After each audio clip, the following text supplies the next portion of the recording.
I heard somebody say earlier today, educators are the architects of the future. Yes. I wrote that down too. Yes. Did you write that down? I wrote it down. Yes. Finishing each other's sentences. Yes. It was the keynote speaker, Yes. today, Clay Cook. right? Clay Yes, Cook. That's he who said it that, and was. I wrote that down too. That meant a lot. Yeah. That really did. And I've never heard it like that. But that's Why did that resonate with you? We're all highly educated, exceptionally trained, gifted individuals, and very humble, by the way. Clearly. It's just something that I had never heard anybody say that. You know, as an educator, you're an architect for the future. And wow, for that second there, it was like, somebody sees us. Just like we work so hard to see and to hear our students. True. And that made me feel seen in a way that maybe I haven't felt seen before. I think it resonated with me because when you're building something, like anything of quality is not built quickly. And so when we think about middle school, that's our heart. You're not just looking at that sixth grader, you're looking at who that sixth grader is going to be by eighth grade when you no longer see them anymore. Now they're in the high school. And so there's just this building that has to take place. And there's levels to that. But you build a couple of layers, and then you hand those materials over to that next teacher, and they build a couple levels. You keep checking in, you drive by to see how the house is building. What we're doing, it takes time, it takes commitment, it takes great materials, it takes that resilience. In order for you to be an architect, you have to have a vision. And so you can't just see it for like what it is right now, but what it's gonna be.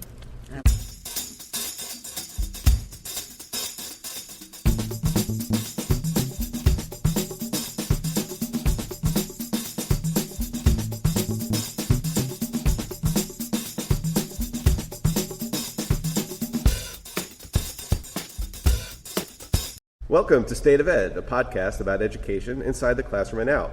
My name is Marc. I'm here at AMLE 24 with over 2,500 middle school educators from across the country, but at the moment, I am sharing a table with no doubt the coolest middle school educators of them all, a group called the Sparkle Sisters. Yes! And they are wearing matching shirts, they have matching pins, they finish each other's sentences. It's a sight to behold. An absolute pleasure to have on the podcast P. Sloan Joseph, Katie Powell, Amber Benson, and Ruby Voss. Fun fact, Benson and Voss are only counted as one person according to the U.S. Census Bureau. And the PBL diva herself, Dr. Simone T. Lewis, who is my personal gateway to the group. Sparkle Sisters, welcome to State of Ed Podcast. Thank you. Thank you. So I've never interviewed this many people at one time, so I'm thinking we need a system. How about whoever speaks the loudest gets to go? That works. I like that one. So it's basically me and Simone now for the remaining time on the show. So let's start with the origin story of the Sparkle Sisters. There's a philosophy, not just around AMLE, but in attending ed conferences, that it's better to attend in community. And if you're attending solo, you make new friends, right? You find your conference buddies, you do the event with them. And in that spirit, some of us had just started to develop conference friends. And that conference friendship vibe was starting to extend beyond the conference experience into text messages and seeing each other at other events. And so originally we didn't have a name or matching t-shirts. It was really just a community of like-minded educators. And we started to just adopt new people each year. Like, hey, I've met someone else that has our vibe. So can we induct them? And so we'd get together for meals or at charcuterie or whatever we could make happen and just graft more people into the group each year. Now we have a name and matching shirts and paraphernalia, so we get a little more official every year. So there's no requirement of violence in order to enter the group or anything? There may be rumors of there being earrings and sparkles flying, but those are unfounded at the time. But there are some bathtubs involved. There are bathtubs and Dolly Parton bathrooms. Yes. We'll talk about that another day. Okay, I guess you don't want to go into detail on that. I completely understand. Let's just tear the Band-Aid off. There are many problems in the world of education, but I'd like to start by discussing what is right in the world of education. So in your estimation, what's going really, really well? You know what? I think more than ever, we have all figured out that we need each other. When COVID happened, oh, wow, that was just, it was tough, and we had to do things virtually, and we were apart, and we were trying to work with our kids and build those relationships with them through a screen. And then we realized the person-to-person interaction is key. And I think we've just grown from there. Yeah. I think what's going well is that educators are a living example every day to kids about what hope looks like. Yes. Because I think our students recognize how hard we work. That's why when you ask a student, like, would you ever want to be a teacher? No, these kids are bad. That's what they say. That's what they say. But I think we are living examples of perseverance. We are learners. We are hope. We are optimistic. We are consistent because we continue to show up for them in ways that a lot of adults do not. And I just think being a visual reminder, especially this generation, Generation Alpha is the generation that middle school works with right now. So if you have not done any research on Generation Alpha, please do that. But they are very visual because they've had technology their entire lives. And so they have to see something.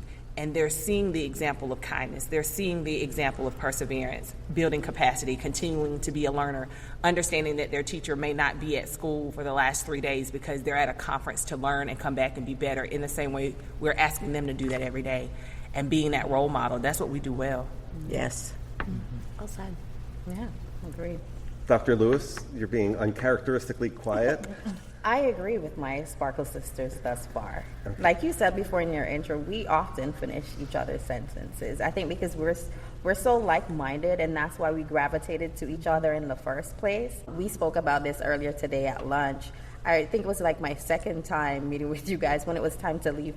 I cried, and that is not like me. Right. And I remember asking myself, why am I crying? Like, what is going on? Because they left you with the bill.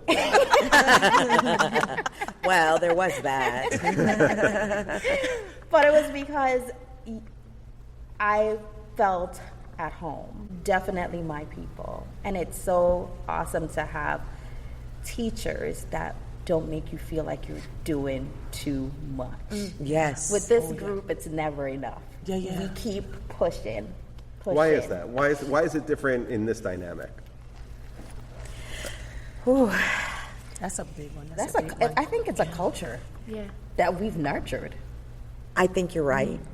It's a culture that we've nurtured, and we continue to foster that culture through our communications outside of this conference. So if ever somebody is not feeling that, if somebody is not on top of their game, all it takes is a message to everyone else, and then we can refill there. Oh, yeah. Yeah, we have done that. True. Like, I'm not feeling like getting in our text group and being like, y'all, today was a rough one. Yeah. And I don't feel like going back tomorrow. So, like, let's get in here. Yeah. You know what I'm saying? And then somebody will start that off, and it could just be some encouraging words. It could be a resource. It could be, a video. It could be something like that. And then it's 9 of us, so everybody's kind of so busy. And then it's not just in that moment. It's like that one person that may be on the road and they couldn't answer immediately. So now they're like a day late, but that was the they came in on the that pushed it over the top. What you needed to hear. You were able to go to work the next day, but you still need a little extra. And here comes that one more person, and like, I know you rocked it out today. Sorry for responding so late, but hey, here's something else. And it's like, okay, I got through today. I can get through tomorrow. So it's just that, and then you have a record of it that you can go back and say, okay, if my Sparkle sisters said that it's gonna be okay, it's gonna be okay. True. Did you always find that you had those moments of exhaustion and those moments of not necessarily wanting to come back tomorrow, or do you find that that's like a relatively new phenomenon in your career? I don't think that's new. I don't think that's new for any educator. When we were presenting, I was talking about my grandma, who was a teacher in a one-room schoolhouse, and I'm pretty sure she felt the same kind of exhausted. Different kids, obviously a different environment, but I think educators have always been very familiar with that feeling of exhaustion. Yeah. And I think more than anything, to be a good educator, or let me rephrase that, to be an effective educator, it's a calling. It's not something you can just choose to do. I'm going to be a doctor, I'm going to be a lawyer, I'm going to be a plumber, I'm going to be a teacher. It's something that speaks to you. Yeah. To the good ones. It speaks to the really good ones, to the effective ones. Yeah. Well, it has to on those days where you lock your door at the end of the day and you're like, am I coming back tomorrow? Sure. Yeah. You know, we're in a profession where we are underpaid for the work we do and the expertise we have, Absolutely. and where, you know, we're subject to the whims of politics and so many other factors that why would you keep doing this job if you Right. didn't feel compelled to it in some way? The days are too hard some days for there to be enough payoff to continue to do it if you didn't really believe in the fact that these are young human beings and we're Right. privileged to have the opportunity to have a piece of their lives the way that we do. I heard somebody say earlier today, educators are the architects of the future. Yes. I wrote wrote that that down down in my too. notes. Yes. Did you write that down? I wrote it down. Oh, Finishing Yes. each other's sentences. It was the keynote speaker, Yes. Clay today, Cook. right? Clay Yes, Cook, that's he said who it that, and was. I wrote that down too. Right. It was, that meant a lot. Yeah. That really did. And I've never heard it like that. But that's Why did that resonate with you? I think, like Katie said, you know, we're all highly educated, exceptionally trained, gifted individuals, and very humble, by the way. Clearly. Yes. I really had to drag that out of you. I know. But I'll keep going. It's all right.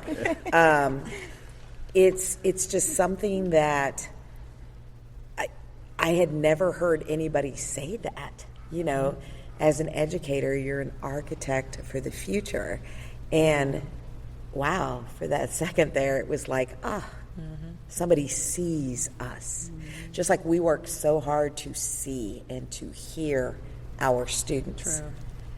And that made me feel seen in a way that maybe I haven't felt seen before.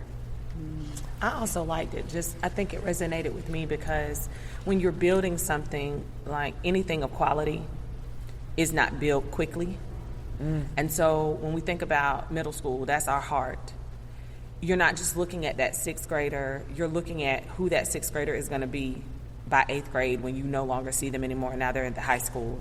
And so there's just this building that has to take place. And there's levels to that. And it's not going to happen the first 10 days of the school year. It may not even happen that first year, but you build a couple of layers and then you hand those materials over to that next teacher and they build a couple levels. You keep checking in, you drive by to see how the house is building, you know? And I just thought about that, like what we're doing, it takes time, it takes commitment, it takes great materials, it takes that resilience, that knowledge of what to do, when to rest, because you can't build at all times of the day and the night and in certain weather.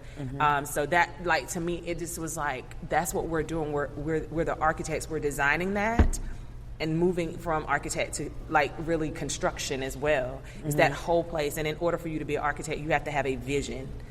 And so you can't just see it for, like, what it is right now, but what it's going to be. Absolutely. Absolutely. When I hear you say that, it reminds me of something called the finite game versus the infinite game. I don't know if you're familiar with this concept, but the idea is if you have if you're playing a finite game, it means that like a game of baseball or football, there's a clock, there are a prescribed set of rules. People enter the playing field, they play until the clock hits 0, and then the game is over, and then you could start up again if you'd like. And there's a winner and there's a loser. But in an infinite game, there is no winning. There is no losing. The idea is just to keep playing the game and try to stay in the game as long as you can. And so the idea business-wise is that if you structure your organization around the infinite game, then you will continue to grow and move in a direction, as opposed to the finite game where they're worried about quarterly results. And the only thing that matters is this next quarter. And if we have to fire everybody or hire new people or do this or change that, we'll do that to win the quarter or to win the fiscal year, and that's how we're judged. I feel like in education, sometimes we have a finite game approach when, in fact, what I heard you just say is that we are really playing an infinite game. Yeah. Right. But we come down to like, well, the quarter and the assessment and the data, but we're losing the sight of the bigger picture, which is that this is an infinite game, that the students were their own people before they came to us, and they're going to continue to grow and develop into who they are going to become long after they leave us. And we are just along for a portion of this ride. So So when you said that, it just reminded me of the difference in mindset, and I feel like the more successful schools are the ones that take the infinite game approach. For sure. Right. Yeah, absolutely. So speaking of the middle school years, they are crazy, a crazy era in the lives of young people. And I started my career in middle school, and I say this with all love and sincerity, but you have to have like your own special brand of crazy in order to work in a middle school. Yes. But in like the most wonderful, heartfelt way, just because the age is so weird. I mean, you have students walking in the hallway who are 4 feet tall, right, next to someone who's 6 feet tall with a beard. Yeah. Right. And they're in the same class. They're in phys ed together, they're supposed to share a locker room together. I mean, they're nowhere near developmentally in the same ballpark, but yet in the cohort, they are considered the same. So how do you and your schools simultaneously try to socialize and educate your students? I think we have tried in our room to intertwine those as much as we can this year, the socialization and like the academic aspect, which is we've done in the past, but I think we're making a real effort now to make sure that our kids are working in groups more, that they are talking about the content more, which for us is math. So if kids can have a conversation about math, they can probably have a conversation about anything. Mm-hmm. True. So we have been pushing that a lot, and that helps with the socialization part as well, because they might be in random groups this day, they might be with their elbow partner the next day. They're not going to always be working with the people that they are friends with or close with.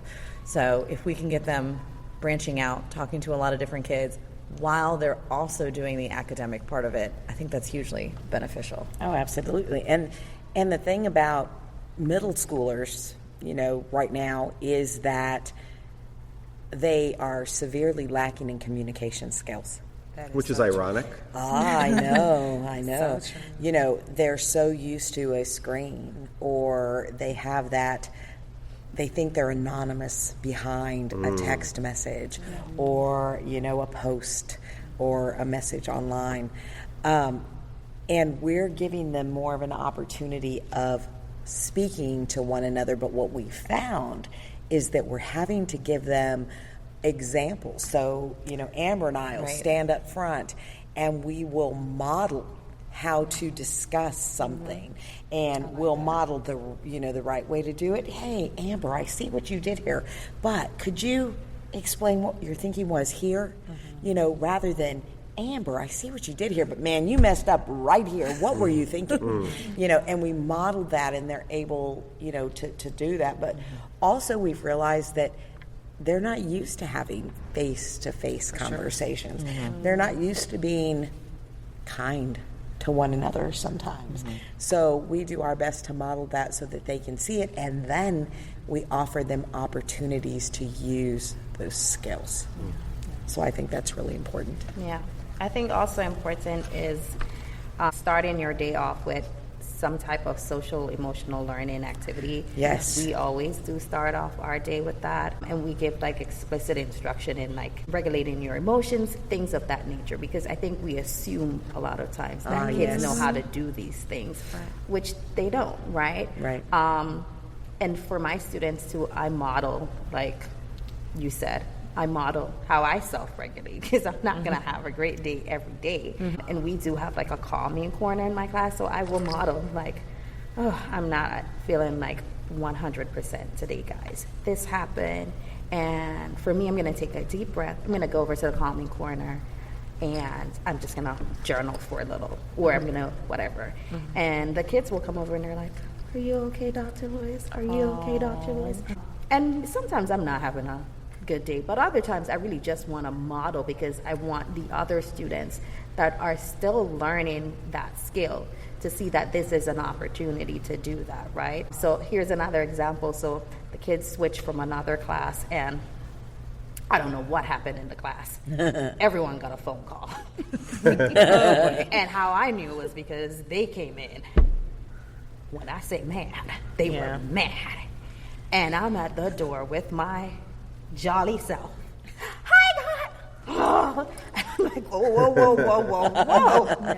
So I'm like, what happened? And I'm thinking like maybe 2 kids max are going to tell me that something happened. It was the entire class all talking to me at the same time. So I had to say, wow. I said, wait, guys. I said, so then I started whispering, And then they came down a little lower. And I said, I can't control what happened in that class. I said, but remember, this is our safe space. This is our class family. I said, however, I do want to know what you want to tell me. So I told them, I said, write it down. Right. I said, you can tell me anything you want to tell me about her.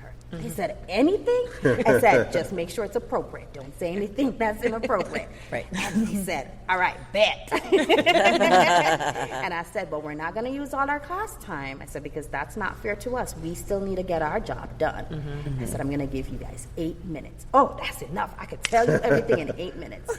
I put 8 minutes on, and then I put on some rap music, because I told them when I am having a bad day, rap music gets me. And I put on some rap music. I set that timer, and they went to writing. And I'll let you know, I told them, put your papers down, face down. I'll read it while you're working. And one kid came up and he said, I wrote front and back. And then the timer went off, and they kept their part of the agreement. They went to work right away. Good. Right? That's good but stuff. I taught them how to, when you're upset, you can write about it. That's a Right. way to deal with it. I love that So for them. doing things like that, I think, are extremely important. That's awesome. That's so smart. How do you keep your practice fresh and relevant? Because it's hard to do that. The conferences, just surrounding yourself with really good people, and then finding out like what works for you. So maybe it's a podcast, maybe it's you like to read articles, maybe it's webinars, like whatever it is, joining Facebook groups that are, you got to find what it is and not compare yourself to like, oh, well, that person likes podcasts. You don't force yourself to do that. If that's not what resonates with you and you're not in that phase in your life where you can dedicate that time or whatever, or like I was talking to somebody the other day that was talking about like not listening to podcasts in the car because he likes to take notes. So some people do that because they're just listening, but he's like a note taker. And I was like, that makes sense. He was like, and I'm just finding a hard time in my schedule to be able to do that uninterrupted. Like it'll take me like some time to get through a podcast because of the stage of life he's in with his children and all of that. And so it's just like, you got to surround yourself with people that see the good, like you started this podcast off with, that see the good, what's going well, because you'll ask a room of educators what's going well, and it's like crickets. Like, Right. you're like, come on, everybody don't start at once, But then if you were to open up a session and say, so let's talk about what's not going well in education. Oh my gosh, before you could get it out of your mouth. And so it's really about, I think that's what connected us, is are you hearing from these people in conversations at dinner, in their presentations, just like sitting out in the lobby, getting a coffee or whatever? Is that person spending all of their time talking about what's wrong with education, or are they talking about what's going well? And we're not about the toxic positivity now. There are issues, and we're working every day in our own places because most of us are all in different states. Yes. And so we're not in the same area, and what it looks like in Virginia may look different in Georgia, which looks different in South Carolina, so learning that part. But I think are you talking to people that are willing to not just complain, but they're talking about change as well, and not putting that change on someone else, but what are they willing to do on a daily basis to do that, one day at a time, and then in the midst of that find the positivity, because there's something in it every day that's positive. Right, and that's what we talked about today was widening that perspective. Yeah, it was awesome. Y'all did, oh my gosh. Thank you. I really appreciate that. But, if you narrow that focus on that license plate that you're staring at right in front of you, that negative thing, you can't see the good. Your vision is right there on everything that's going badly. But if you spread it out, if you widen your perspective, you're going to see things differently. And that's something that, as I struggled recently, I had this one day where I was just done. I think for the first time in 20 years, I told Amber, I'm done. I can't do this. And I realized that day I was mad at every kid that walked in the door, and that is not me. And I was listening to how they were saying things to me, not what they were saying to me. I was ready to help them, and can you believe it? they were not ready for me to help them. What? They were not. These middle schoolers. No, they were not. And I wanted to help them whether they wanted me to or not. But that's not how it works. Yeah. You know, and whereas before I would have been able to self-regulate, I was like focused, hyper-focused on, I'm going to help you right now, and you're going to like it. And that's it. Yeah. You know, and then I was like, whoa, Ruby. You know, at 7 o'clock, I was still there. Amber had to leave, which is weird because we're always there together. And at 7 o'clock, I said, that's it. I've got to go home, and I've got to stop. Got to just let it go for an evening. And tomorrow, I'm going to focus on what I do well, and that is connecting with kids. I had to give myself the grace to say, I don't have to be perfect. I don't have to be perfect. Say that again. You know, and that was, you know, that was something that was a huge eye-opening moment for me. That's good stuff. Yeah. You needed a win, and you weren't getting it. I needed a win, and I wasn't getting it. And you win at connections, and you know that. Yeah. So every time you start to feel that way, because it'll happen again. Yeah. Go back to your win. Go back to what you know that you are amazing at. Yeah, absolutely. It's crazy. So you are among the most innovative and creative people working in middle school education. And I don't have to tell you about all the changing standards and curricula that are constantly coming down, and new programs, new initiatives, and everything else. How do you carve out space so you can protect your creative and innovative educator selves so you can be as impactful as you want to be for your students? Amber, do you want to talk about the new standards in math? Because, I mean, I think you've embraced them and planned for them in a way that I can't even describe. So in Virginia, we have a lot of new standards this year. In Virginia, there was very awkward timing where it wasn't just one subject at a time, it was a whole bunch. And in math, there was a huge shift from more like, here is how you solve an equation. For example, if you don't know math, I'm sorry, but pretend, okay? We just lost like 90% of the audience. So sorry. Come back in a minute when I'm done. Instead of, the old standards would have been like, here, solve this equation. The new standards are, I want you to use a physical representation of this equation. Then I want you to solve it. Then I want to explain to me what that solution means. How can I create a real life example from that equation? And then how can I prove to you that that's the correct answer? And it's just so much more than just getting an answer and being done with it, which is great for real life applications. But it's intimidating for a lot of teachers. And I think the thing that made it work so well for us was figuring out how to, the impact outweighed the process. Absolutely. Is what it was, right? So the impact that this has had, our kids can do things this year that in the 14 years I've been teaching 8th grade math, my kids could never do. Right. And it's not because they're all geniuses this year. It's the same kids. It's the same kids I've been teaching since 2011. They're the same. It's not because they're all geniuses, it's the process. So realizing that the impact of what we were doing outweighed the having to learn how to use the manipulatives and having to attend some PD to make sure we knew what we were doing made it work. Yeah, absolutely it did. Yeah. Absolutely it did. So it was hard work and it was new, but we, talked to other people and... Right, but we embraced it. Right. Instead of saying, these new standards, oh my gosh, we looked at it and we were like, oh the boy. Possibilities. The possibilities. We did a whole series of as the taco turns and solved equations. As the taco and solved equations with tacos. It was man, you have no idea. Every this day our like kids. The worst soap opera ever. It was. Awesome. Well, first we had to explain what a soap opera was. Yes, they didn't because kids born in 2011 don't know what a soap opera is. Right.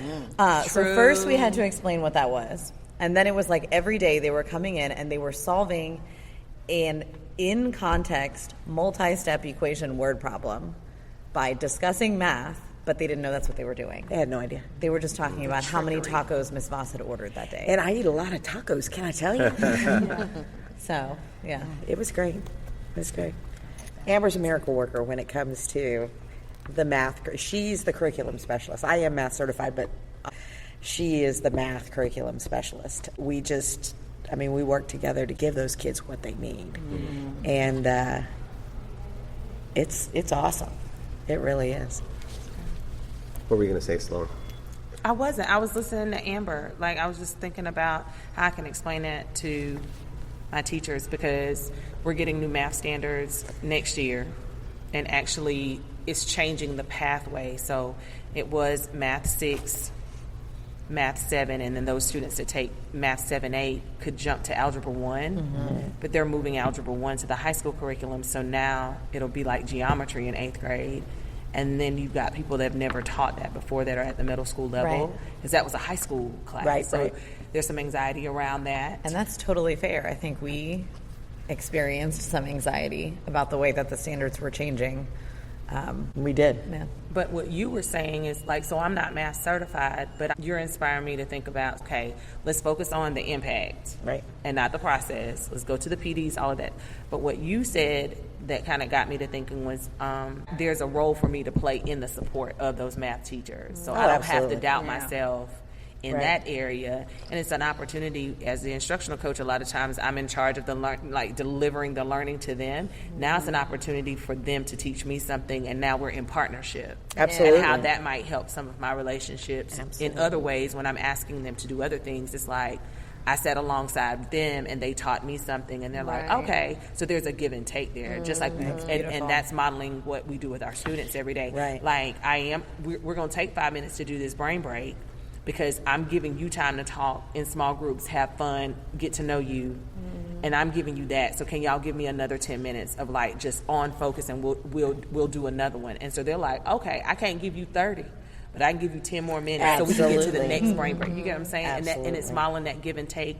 That's just that human experience. It has nothing to do with middle school. The middle schoolers need it, but the educators need it as well. Yes. And so being able to model that. So it wasn't necessarily the question, it was y'all's response to it that was inspired, like what you saw. I saw wheels turning. Yeah. The wheels turning. And so that's what our text group is like, though. That's what we're saying. Like, it's like, I've got new standards, blah, blah, blah. What, that would be, y'all heard it, but that's what would come through in the text group. Just the whole, don't focus on the process, focus on the impact. This is what I went through, and this is how we handled it. And then knowing that now you're held accountable because it's in the chat. So now Amber and Ruby are gonna check back with me and be like, okay, so how we doing, sister, on that? And be like, you can't run from it because here they come. So it's not just the good feelings and the answering of questions, but it's the accountability as well, to follow up and to constantly get better, because we're all doing like different things and in different areas, years of experience. And like I said, we're in different states, so the way that education is structured is different. And so what may work for one person may not work for another, but then it's like, okay, how can you take this that I'm doing they are doing in Virginia, how can I do it so that it does fit? I'm not trying to lose my job or anything like that, but how can I take a piece of that, if not all of it, take a piece of that to make it work for my students and my staff, and then also for myself. Right. So my final topic, since we're architects of the future, yes, we are. We'll bring that back. We'll bring that back. So clearly, the cornerstone of the future is going to be based on or built on AI. Mm-hmm. Yes. Mm-hmm. So I'd like you to think of the first word that comes to mind when you think of AI. We're going to go around, you'll share that word, and then we'll go back around and you'll explain why you chose that word. Okay. Can we cheat and do ours together? Because we answered this question recently. I'll say the first part, you say the second part? Okay. Time. Saver. Well, damn. Do you want us to do that again? No, not at all. No, this is perfect. We're grown-ups. No, this is perfect. No, we. Well, let's go around. Let's hear the other words. Yes. So we have time saver, I'm guessing that was yours. which is hyphenated. Yeah. But I also thought about efficiency. There you go. Okay. Okay. There you go. Simone? Possibilities. Look at you, doctor. Come on, doctor. Tell us about Yeah, it. well, her word has to have the most syllables. That's Because Ours has the least. I feel attacked today no by the host. No, it's It's all love. You know that. All right, let's talk about time saver. So time saver and efficiency seem, I guess, are on a similar wavelength here. So why do you feel that way about AI? Amber and I we talk a good game, but we are not very good at not working all the time. It's true. We do work a lot. We do work a lot. But confessions, yes. Of a middle school educator. But my children are grown. And I don't have kids. Or my kids are dogs. Right. So they can wait. And our husbands are super understanding. So, and Amber and I... And if they ever miss us too much, they just hang out with each other. They just hang out with each other. So we're very fortunate. Yeah, but Amber and I basically spend 10 hours a day together during the school year. And, sometimes it's way too much. But sometimes we go home earlier.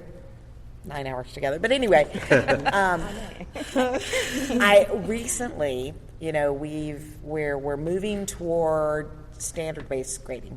And something we have always done. That now other people are catching up with in our divisions is offering retakes. We give spiraled assessments every week.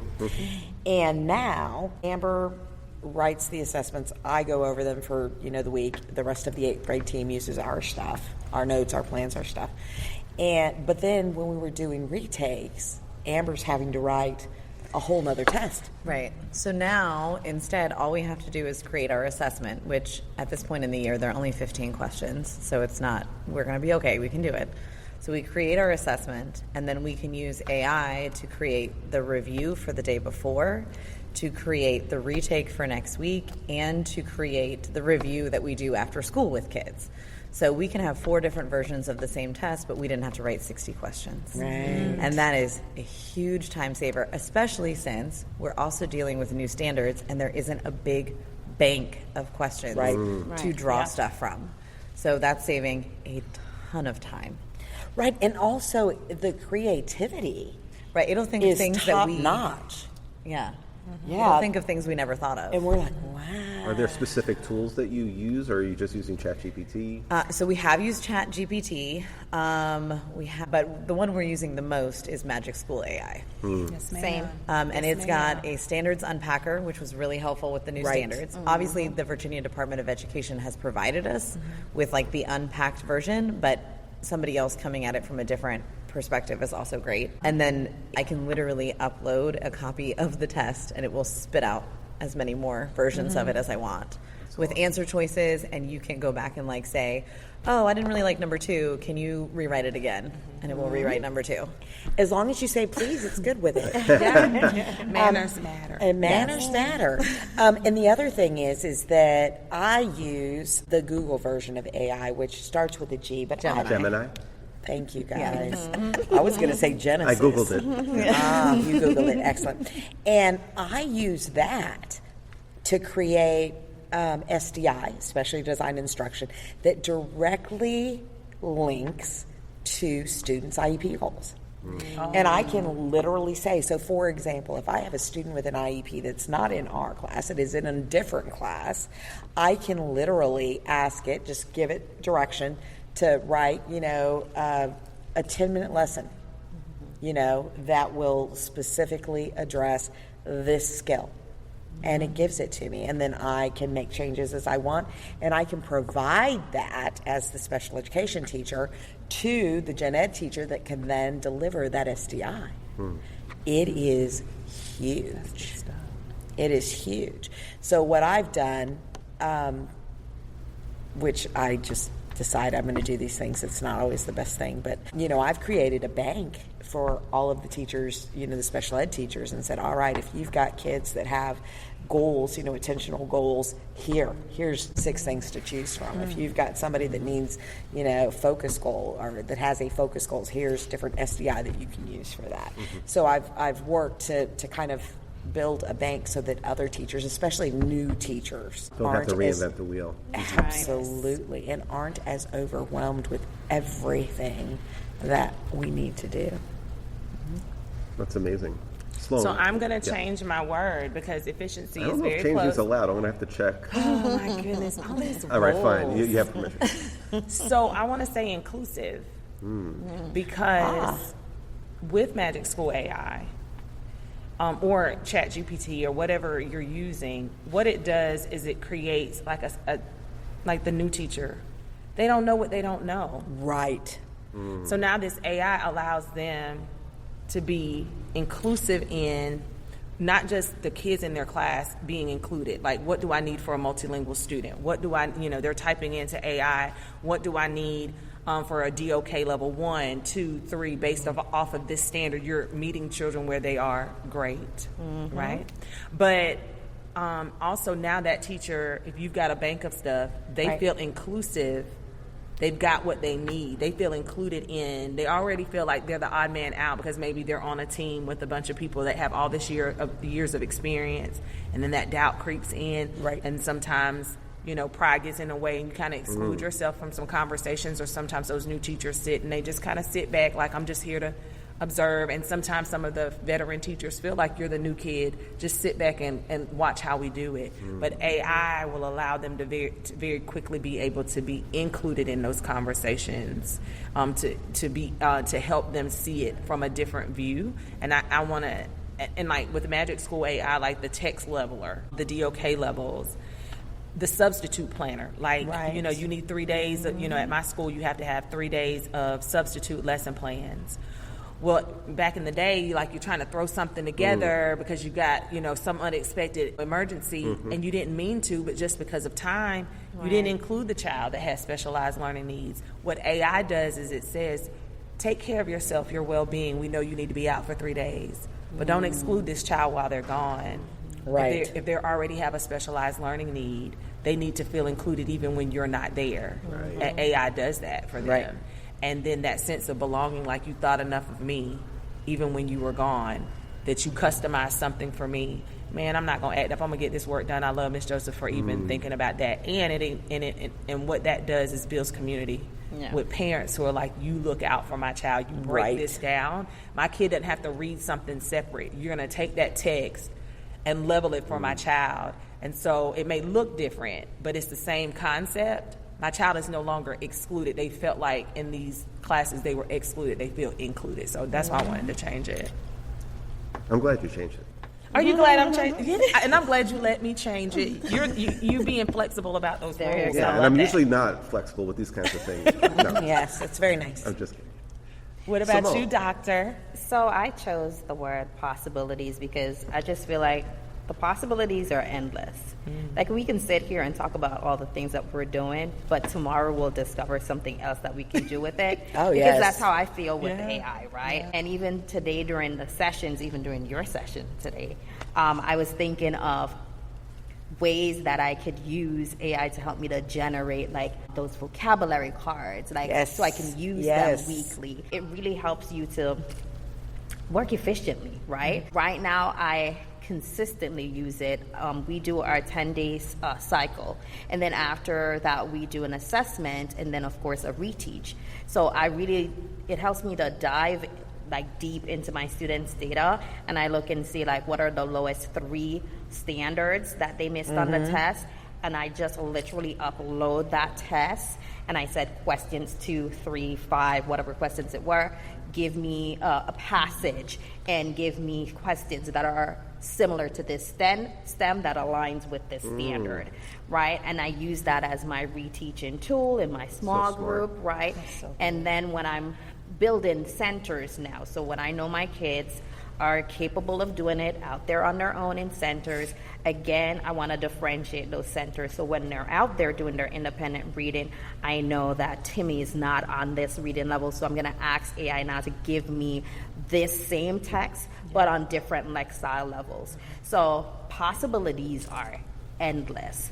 Like, anything that you can think of, I think it gives you what you as much that you give to it, right? So it's the commands that you put in there, because I can ask it to give me a paired text about voting. I can ask it to give me an informational writing prompt. I can even ask it to give me my learning laps, right? Here are some laps that I have. I'm trying to think of a third one, and this is what I'd like to be able to accomplish in the end. Help me to do that. And it actually helps me to do that. So, but I think it's important that people realize that AI is not easy to No, use. it really isn't. It's not. Because what you put in Correct. is what you get out. Right. So if you put in a trash, Prompt. prompt, you're going to get trash back. Right. Absolutely. Garbage in, garbage out. Yes, sir. But the more specific you are about what you put in and what you know, because, again, as educators, this is a craft. Yeah. Yes, it is. Education is a craft, and we do not get enough credit for what it is that we do. Amber and I had an experience recently where, somebody said to us, man, teaching is a lot harder than it looks. Yeah. It takes a lot of hard work to make something look It easy. takes a lot of hard work To to make make something look easy. I say that all the time. Right. Like when we present, people I still get butterflies. I'm still like a part of the reason why I have this playlist that I play. People are like, "Oh, I'm loving the vibe." They don't even understand like it's for them. It is to create that inviting environment, but it's also music that helps me feel good, and it gives me memories that are good memories. So it's for me as well. But they don't know, like, I'm driving along and I'm practicing, like, I got to get this up under 15 minutes, or I got to do this within, like, people probably think I'm like on a phone call in traffic and I'm like practicing my speech. Like, when you're looking at effective teachers, they are working the long hours, they are doing the PD, they are thinking about the four corners of the room. They're going through that in those silent moments. That's why they need those silent moments to go over that, because that doesn't just happen. And that's why with AI, to go back to that, it's not going to replace us. No. It's going to replace those of us that aren't using it, right? Because it can spit out whatever it wants to spit out, but the human connection is the difference. Like, whatever AI gives you, you got to be able to sell it's a product. You're selling math. You're selling STEAM, PBL. I'm selling anything from that my principal gives me as the instructional coach. I got to go sell that, and I got to be confident in that, in the way that a good salesman has to be really confident, and they've got to go through it. They've got to know their product. That's how they sell it, and that's how it looks easy. Like, but it's not. It's work. It's not called vacay. It's called work for a reason. And we're asking our kids to work. And I want, one of the things I like to tell folks, as a teacher, you're teaching your students, you're modeling for your children, or your students, how to work. That's something they're going to have to do. On the days when they don't want to, you still come to work. Your feelings are hurt because somebody said something. You can't just pick it up and go to the house. Like, you got to stick in there. You got to self-regulate, all of that. What we're doing as architects of the future is teaching them how to work, how to be socially and economically responsible adults once they leave us. And that's why we're the architects of the future. Yeah. Look at you bringing everything right back. Yeah. Circle up. Circle up. So what I already knew coming into this was that you are all brilliant. But what your answers to the AI question really left me with is just like how hopeful and optimistic you all are. Because I've had conversations with educators about AI, and the first knee-jerk responses were their kids are going to use it to cheat. We have to figure out a way to shut it down. We have to take it away. We have to do all these other things. And Not at all. not one of your responses, not even for a second, involved anything like that. It was all about how you can use it to help improve your craft, save yourself some time so you have a little bit more energy in the tank to be the loving, caring, compassionate educators that you all are, and all about optimism in the future and inclusivity. And that just speaks to who you are. And it's just like so wonderful to be surrounded by that and to hear that. And I hope that people listening to this also can take away even a fraction of the vibe that I'm taking away from being here in the room with these amazing educators. But I just so appreciate that, because we need that kind of optimism if we're going to go from here to there in an AI-infused classroom, because the instincts for many is going to be to shut it down, to ban, we like to regulate, whereas I prefer that we educate. Yes. And I got snaps from Sloan. This is what I mean. How can I? I don't know how to snap. Listen. But if you could snap, I would. We would give Thank you. snaps. I We would appreciate give snaps. Just on the AI topic, while you were talking, I remembered this as well. Like when I said just the possibilities. So Northwest, Kanye West's daughter, she had a song, right, that came out, and all the kids were singing the song. And we were reading an informational text, which usually is the struggle for my students. And so I literally put in AI that I would like lyrics that went to the tune for this song and for this content area, and here are the key vocabulary words, and then we learned it as a song. That's amazing. They will remember Awesome. that for Oh yeah, forever. they'll be saying 4th grade. They sing the song. I love that. I love So there's that. so many possibilities, like embrace change. I'm pretty sure, I'm a young tenderoni, so I don't know about like when the internet first came out. So slowly. yeah, I could tell you stories. if you'd like. Listen. Yeah, I don't know about that life, but I'm sure back then teachers were like, "Oh, this internet thing is just going to." Yeah. No, but look at the possibilities that came out of that. Right. So embrace change. Change is our friend, right? Be flexible, and if we want our Never be students' afraid of change. attention, right? If we want to engage our students, we have to meet them not only where they're at, but where they're great. And they are great with technology, so we need to be Right. great with technology as well. Absolutely. I love it. Well, thank you all for being here on State of Ed. If you'd like to catch up on previous episodes of State of Ed Podcast, you can check us out at stateofedpodcast.com or at Apple Podcasts, Spotify, Amazon, wherever you find podcasts. And I'm also super excited to say that my book, Captivate, has finally made it to the bookshelves and actually sold out here in AMLE.